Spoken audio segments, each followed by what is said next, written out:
2 Crônicas 32, nós vamos ler os versos de 1 a 8.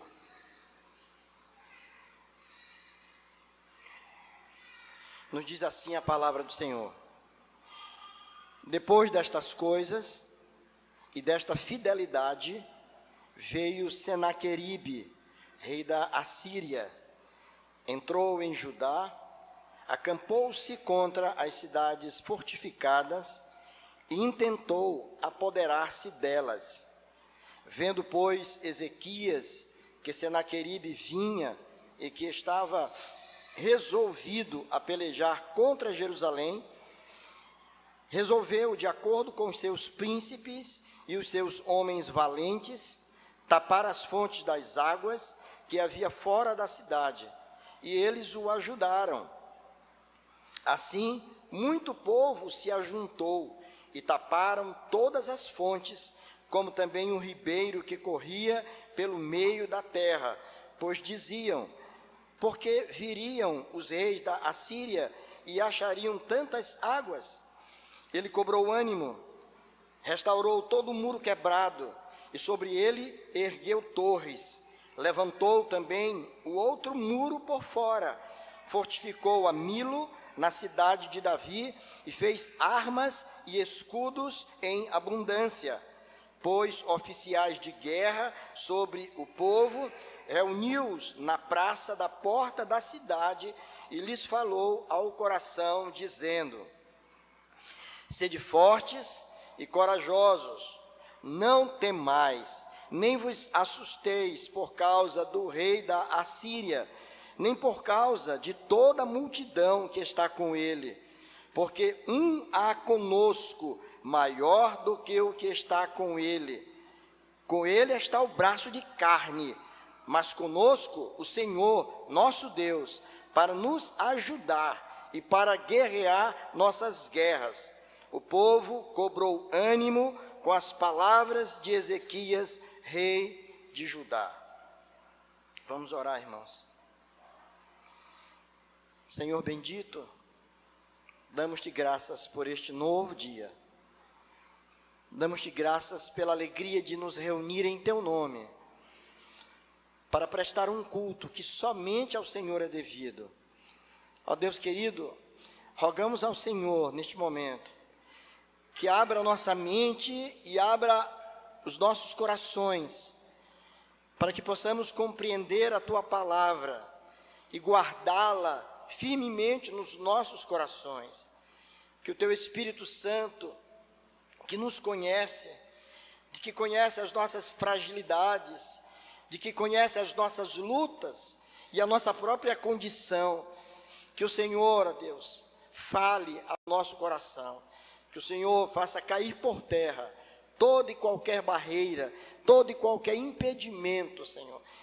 Permita, Senhor, que possamos nos deleitar em tua palavra, sermos alimentados por ela, a fim de que possamos assim, ó Deus, termos a nossa vida totalmente transformada pela tua vontade e pelo teu poder. Oramos no nome de Jesus. Amém, Senhor. Amém.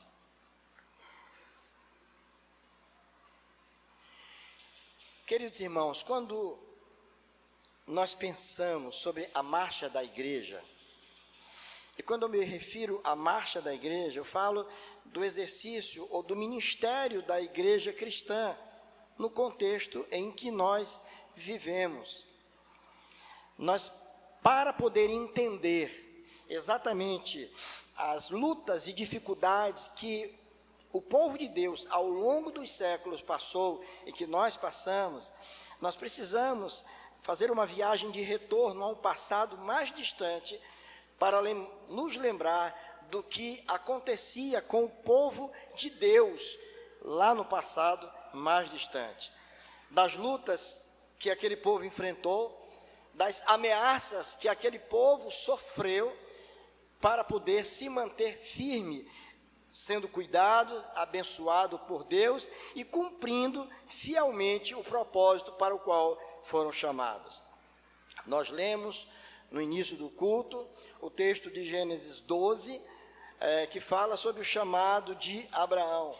E o Senhor disse a Abraão que ele deveria sair da sua terra e da sua parentela, e que ele seria uma bênção para todas as nações, que Deus, a partir dele, criaria uma família, que essa família se transformaria num numeroso, incontável povo, e que esse povo deveria ser uma bênção. Ele seria abençoado, mas também deveria ser uma bênção. O fato é que, mesmo contando com a bênção, com a proteção, com a provisão de Deus, o povo de Deus, durante todas as épocas, durante todos os tempos, esse povo passou por duras provas. Esse povo enfrentou muitas lutas, esse povo sofreu muitas ameaças, e aquele povo era formado por pessoas, homens e mulheres, semelhantes a mim e a você. Pessoas que nutriam sonhos, pessoas que tinham famílias, pessoas que tinham problemas, pessoas que se alegravam, pessoas que se entristeciam, pessoas que adoeciam, pessoas que tinham parentes, pessoas que se visitavam. Era gente como eu e você, gente guardada, gente protegida, gente abençoada por Deus, mas a despeito disso, gente também que enfrentou muitas lutas, que passou muitas dificuldades. Isso para nós é de uma extrema relevância, para que nós, ao olhar para trás e ver o que aconteceu com aquele povo, e a maneira extraordinária, maravilhosa, poderosa, com que Deus os abençoou, com que Deus os conduziu em triunfo, fazer com que o nosso coração, nos nossos dias, se encha de uma esperança e de uma alegria muito grande, que venha invadir o nosso coração, ao ponto de acreditarmos que, por pior que a situação esteja, por mais dificuldades que estejamos enfrentando, mas ainda assim há uma saída, porque maior é aquele que está conosco do que com aquele que intenta contra nós. É a certeza que deve habitar o nosso coração, o meu coração, o seu coração e o coração da igreja de Jesus, nos dias em que nós passamos com tantas lutas, com tantas dificuldades, e a igreja continua marchando firme, mas nós, seus membros, continuamos enfrentando lutas muito grandes. Esse texto, ele é um pequeno recorte da história do povo de Israel, quando o povo de Judá vivia sob o comando do rei Ezequias, que era um homem apegado a Deus, um homem sério, foi um rei muito cuidadoso no que diz respeito à sua fidelidade para com Deus, um rei que promoveu muitas reformas nos seus dias, reformas estas que fizeram com que o povo pudesse se voltar para Deus, se apegar mais a Deus, porque por natureza, o povo de Israel, assim como nós, sempre nos afastamos do Senhor, esfriamos muitas vezes espiritualmente, mas aquele rei tudo fez para que aquele povo se mantivesse firme. Mas o fato é que todas aquelas medidas que foram tomadas por Ezequias para beneficiar o povo de Deus, para que o povo de Deus pudesse viver de maneira agradável ao Senhor, desagradou ao rei Senaqueribe. Senaqueribe era o rei da Assíria. Senaqueribe era um rei soberbo, megalomaníaco, alguém que tinha sede pelo poder, alguém que não se satisfazia com o poder que tinha, mas ele queria mais, muito mais, e por isso mesmo ele fez uma investida contra Judá. Ele estava se planejando para tomar aquele povo, para invadir aquelas terras e eliminar aquele povo e aumentar ainda mais o seu poderio. A soberba havia tomado conta do coração daquele homem. A Assíria, por sua vez, era um antigo reino que se tornou extremamente poderoso, um império poderoso no antigo Oriente Médio. hoje o norte do Iraque ou o sul da Turquia, mais ou menos por ali. Mas o povo assírio era um povo muito cruel. E os reis assírios, eles tinham essa marca de crueldade. Então, não somente lutavam contra os povos que eles tinham como foco para dominar, mas eles submetiam a duros tratos aqueles povos. Naturalmente, Ezequias tomou conhecimento das intenções de Senaqueribe. Agora os irmãos podem imaginar, os irmãos podem pensar, pode se colocar um pouquinho no lugar daquele rei que estava muito bem, um rei com o coração nas mãos do Senhor, um rei que estava fazendo tudo para agradar a Deus. Agora, de repente, ele recebe uma notícia, recebe uma triste notícia, de que os assírios estavam se movendo, estavam planejando. Senaqueribe já havia traçado todo um plano para destruí-lo, para tomar o povo de Judá. Talvez pudesse passar na mente dele, como passa na mente de muita gente, depois de muitas conquistas espirituais, depois de muitas lutas, depois de se manter fiel ao Senhor, você saber que alguma coisa grave está acontecendo na tua vida, na tua família. A gente para questionar muitas vezes até o amor de Deus. Será que Deus me ama mesmo? Tudo eu tenho feito tudo com muita fidelidade. Eu tenho servido ao Senhor de todo o meu coração. Eu tenho colocado a minha vida nas mãos de Deus. Eu tenho procurado acertar em tudo. Eu tenho observado a palavra do Senhor. Eu tenho sido assíduo nos cultos que prestamos ao Senhor, nosso Deus. Meu coração está cheio de alegria, cheio de graça. E quando eu tomo a decisão ainda de me consagrar mais ao meu Deus, eu recebo uma notícia dessa, de que está vindo uma ameaça muito grande contra mim, contra o meu povo. Muita gente, nesse momento, se deixa abater. E é nesse momento que Satanás usar dos seus artifícios, como usou com Eva no Jardim do Éden, para nos fazer questionar o poder e o amor de Deus. Será que ele esqueceu de mim? Será que Deus de fato existe? Porque como pode um tufão desse agora se levantar diante de nós? Os outros povos, até onde eu sei, não resistiram ao ataque dos assírios. Poderíamos nós resistir também? Quem somos nós para lutar contra esse povo cruel?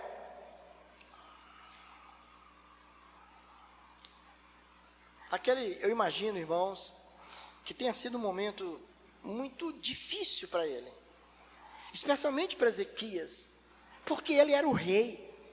Ele deveria fazer alguma coisa. O que ele poderia fazer? Se unir a outros povos para tentar ter um exército mais poderoso para enfrentar os assírios?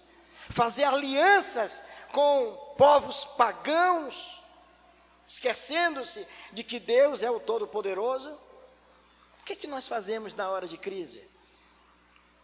Que a primeira coisa que você pensa na hora da adversidade? O que você planeja na hora que se levanta algum problema muito sério no meio da sua casa, do seu trabalho, da sua vida? O que você pensa?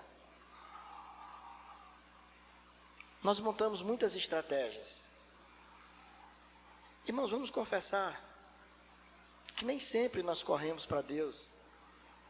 A gente tenta vários outros artifícios, acordos, planos, projetos. Lembramos de pessoas que podem nos ajudar, mas não dobramos logo de imediato nosso joelho para dizer: Senhor, está difícil. Que caminho eu vou tomar, Senhor? O que é melhor fazer? Vamos ver o que Ezequias fez? Vamos olhar para esse texto? Olhe para o texto. Se você fechou sua Bíblia, abra novamente. Gênesis 32. Aliás, 2 Crônicas 32. Vamos ver o que Ezequias fez. Olha o verso 2, diz assim, olha: vendo, pois, Ezequias que Senaqueribe vinha e que estava resolvido a pelejar contra Jerusalém, ele estava certo do problema que ele teria. Ele já havia dimensionado o problema, ele sabe que a coisa era séria, não é? Verso 3, olha a primeira coisa que ele faz, diz lá: resolveu, de acordo com os seus príncipes e os seus homens valentes, tapar as fontes das águas que havia fora da cidade, e eles o ajudaram.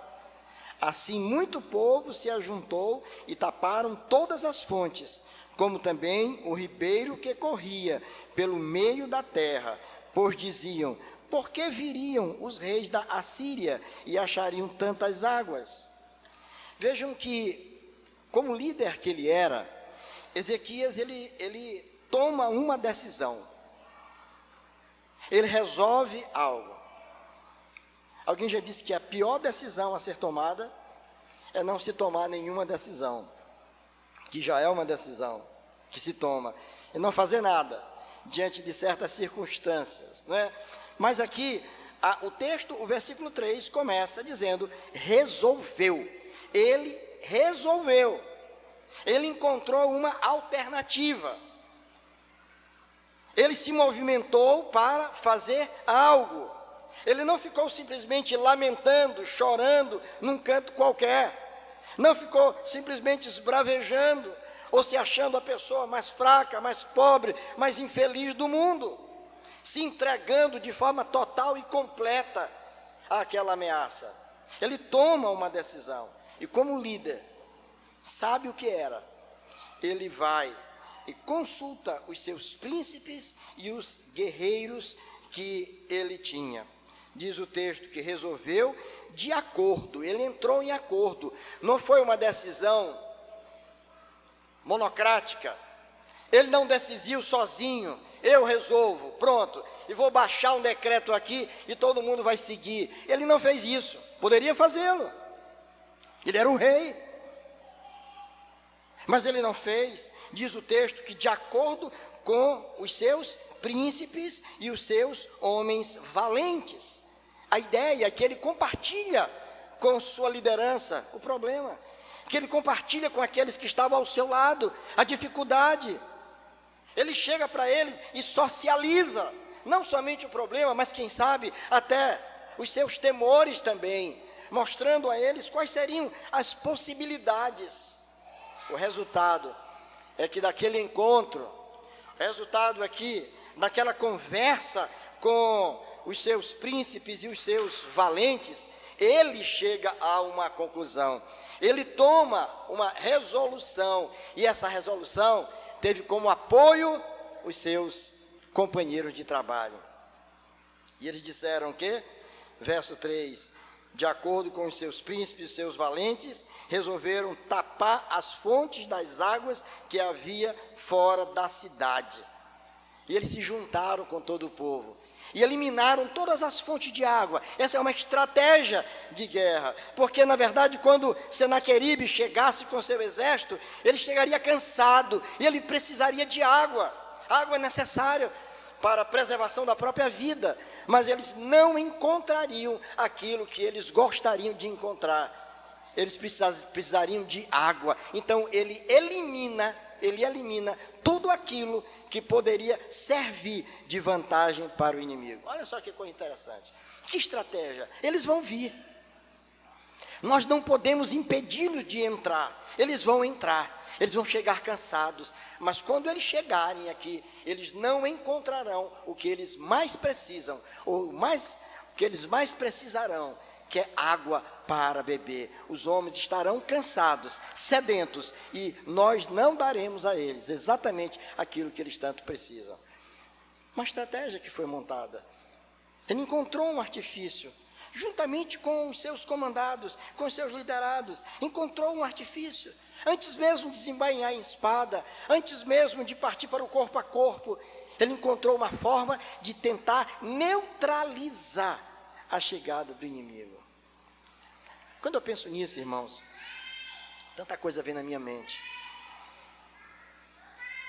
O que nós podemos fazer para neutralizar, por exemplo, a chegada daqueles que intentam contra nós, para nos destruir, para nos abater, para nos afastar do caminho do Senhor. O que você pode fazer, como marido, para impedir que muitas vezes você seja assediado? O que você, mulher, pode fazer para impedir que alguma coisa aconteça de tal maneira que a tua família venha sofrer? O que você pode fazer, meu jovem, que está na universidade, para impedir que aqueles que tentam de alguma forma te afastar do caminho do Senhor, eles possam não encontrar o respaldo que gostariam? Quem sabe, ao chegar perto de você com alguma coisa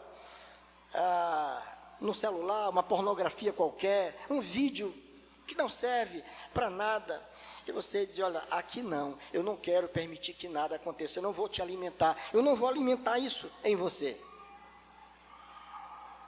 Nós estamos sob ataques, e muitas vezes nós facilitamos o ataque do inimigo. Nós estamos dando água a beber ao inimigo que tenta destruir a nossa vida. Porque muitas vezes, irmãos, nós estamos flertando, estamos no limite, na margem do abismo, do precipício, e achando: não, comigo não, eu estou seguro, até aqui eu sei. E muitas vezes você não sabe de nada.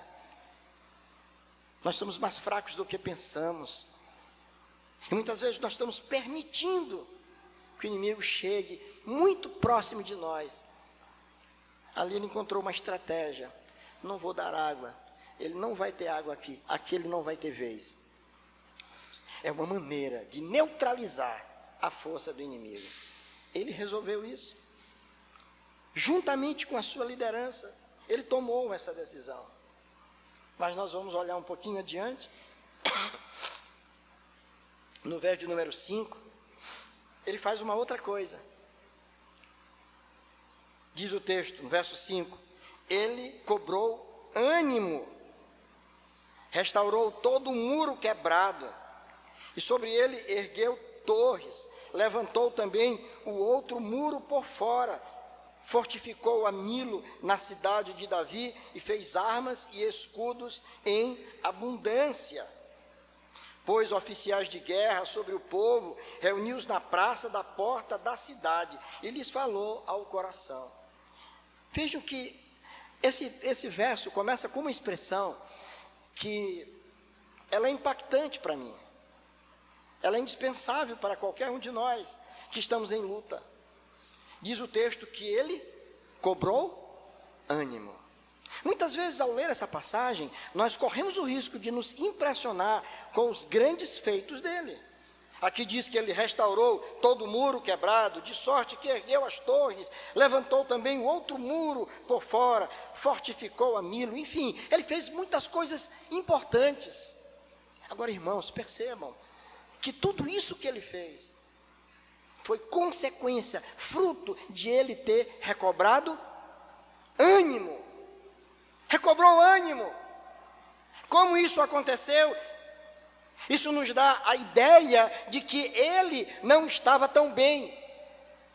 Isso traz para nós a ideia que Ezequias, apesar de ter tomado aquela resolução de eliminar todas as fontes, parecia alguém muito resolvido, alguém muito consciente do que tinha que fazer, um líder extremamente forte. Mas nós vamos encontrar aqui um Ezequias que era simplesmente um ser humano como eu e você, que quem sabe estava passando por um certo desânimo. Será que vai funcionar? Será que essa estratégia que eu montei vai funcionar? Será que simplesmente eliminar as fontes de água, será que isso resolve? É só isso? Eu acho que não. Esse exército é preparado para a guerra. Esse é um povo valente. Quem sabe, por alguns momentos, aquele homem não tremeu na base. Quem sabe, por alguns instantes, aquele homem não titubeou, não se entristeceu, não se abateu. Mas o texto começa dizendo: ele cobrou ânimo.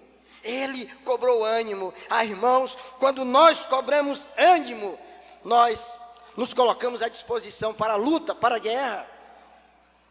Quando o nosso coração é restaurado, renovado, quando as nossas forças e o nosso entusiasmo, o nosso ânimo é restaurado. Aí sim, a gente sai para as realizações que temos que fazer.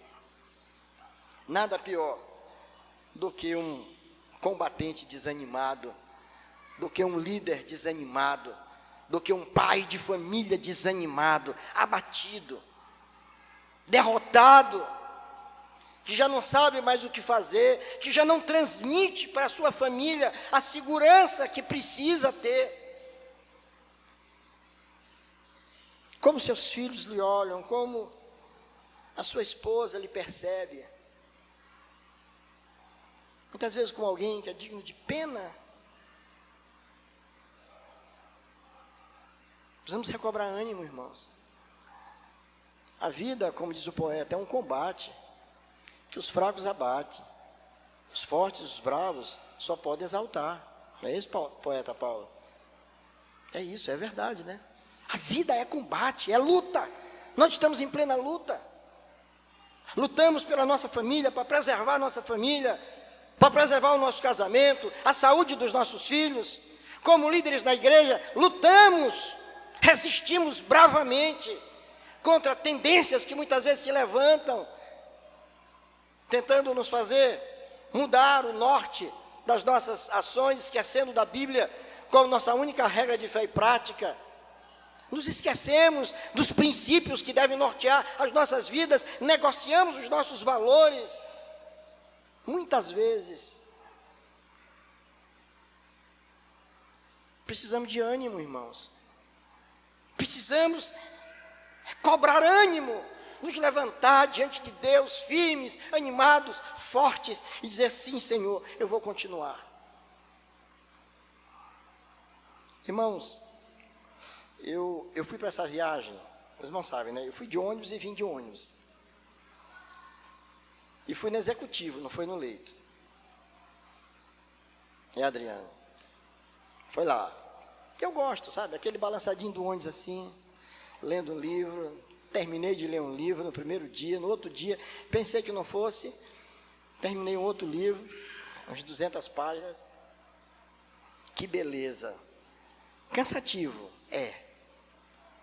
cansativo. E eu disse para minha turma lá, eu disse: olha, eu chego a uma conclusão, depois dessa luta, desse sacrifício, já agora com 65 anos, se tivesse que começar tudo de novo, da mesma forma, com as mesmas lutas e dificuldades, com as mesmas limitações, eu começaria. Pode acreditar no que eu estou falando para vocês. Eu começaria.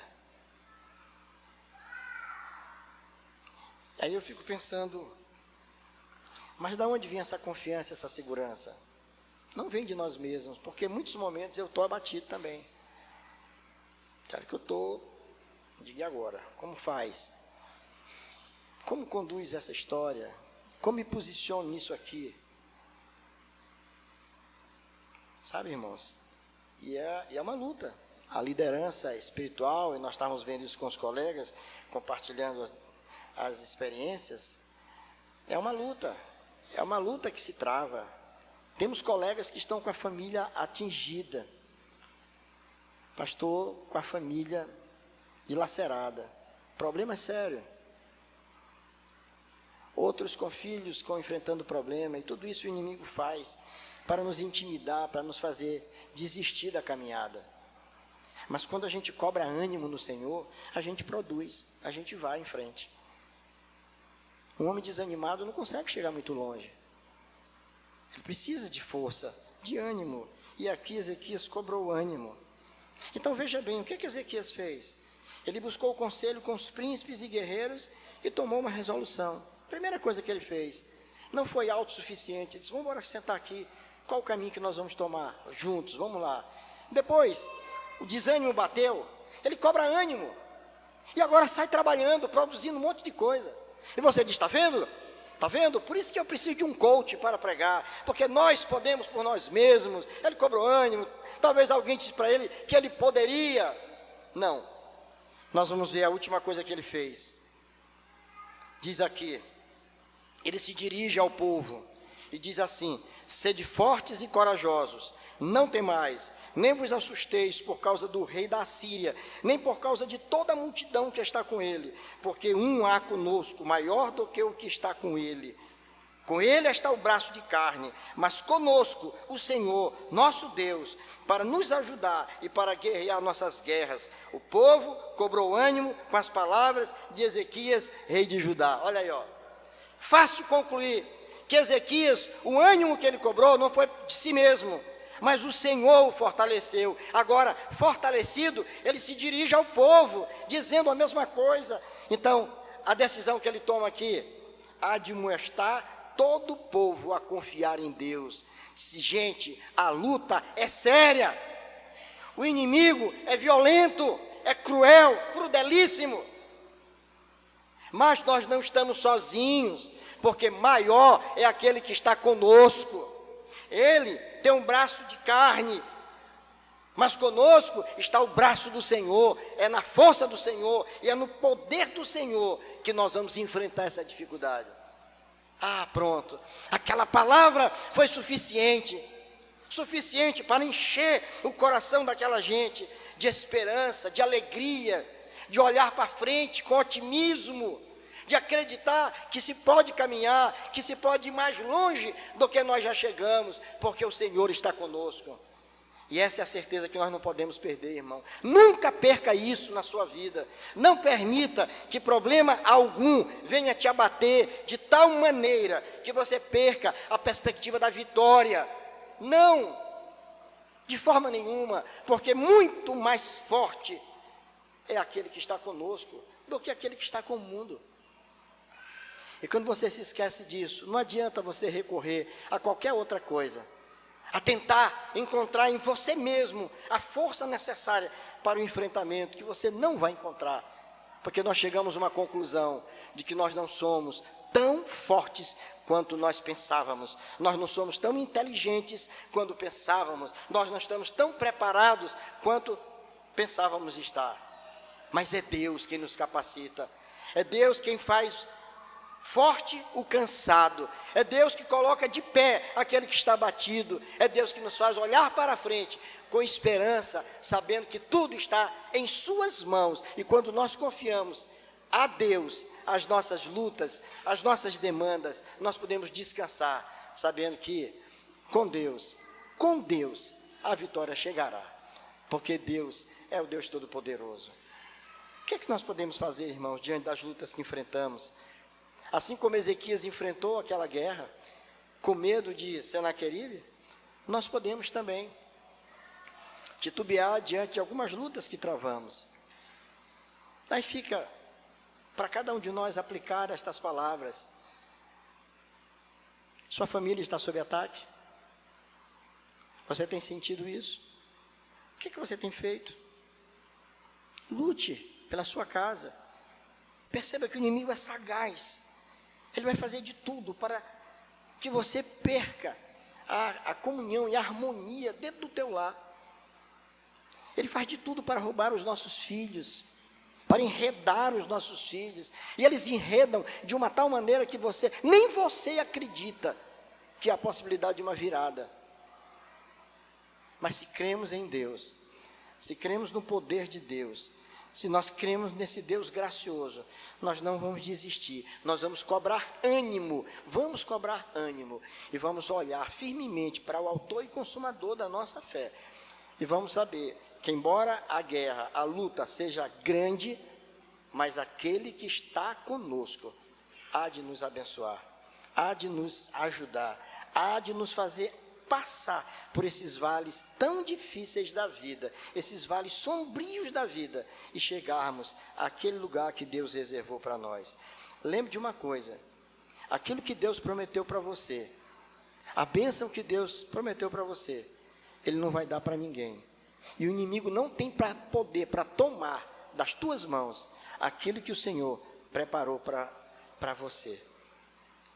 Creia no Senhor, descanse teu coração no Senhor, em meio às tuas lutas, em meio ao teu sofrimento, em meio a, quem sabe, as angústias que você tem passado. Não se impressione com a força de Senaqueribe, com o rei da Assíria. Lembre do rei de Israel. Ele está conosco. Que ele, em Cristo Jesus, nos abençoe. Amém.